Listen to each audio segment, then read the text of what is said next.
Hindi nag-resign. Yan ang nilinaw ni dating Executive Secretary Lucas Bersamin matapos sabihin ng Malacanang na nagbitiw siya sa pwesto dahil sa delikadeza matapos makaladkad ang pangalan sa flood control scandal. Sa panayam ng One Balita Pilipinas, sinabi ni Bersamin na may tumawag sa kanya noong Lunes at sinabing he had to go. Hindi niya na sinabi kung sino ito at malapit sa kanya at posibleng kay Pangulong Bongbong Marcos din.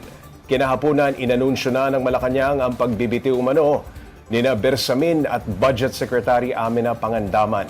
Pero sabi ni Bersamin, kinabukasan, araw ng Martes, saka lang daw siya gumawa ng sulat na sinasabing susunod siya sa President's discretion. Ayaw niya munang sagutin kung pakiramdam niya ba ay natraidor siya. I just would like na ituwid yung news na nag-resign ako out of delicadeza. Magandang pakinggan yun pero hindi naman yan ang nangyari.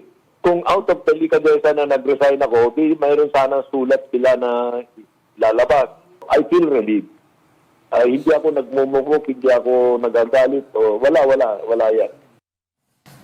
Giit pa ni Bersamin, mas safe pa rin daw ang bansa kung mananatili sa pamumuno ni PBBM. Kasabay nito, muling itinanggi ni Bersamin na siya ang mastermind sa umano'y 100 billion peso insertion sa 2025 national budget.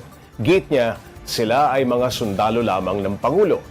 Dinipensahan niya rin ang kaanak na si resigned Undersecretary Adrian Bersamin na pinangalanan ni Senador Ping Lacson na umano'y sangkot din sa budget insertions. Mensahe niya lang sa senador. Bahala na sila sa buhay nila. Kasi ako, wala na ako sa gobyerno. Sana hindi na nila ako paabalahin pa dahil ayokong makasakit ng damdamin. Sinaktan na nila ako pero hindi ako yung tao na palahiganti.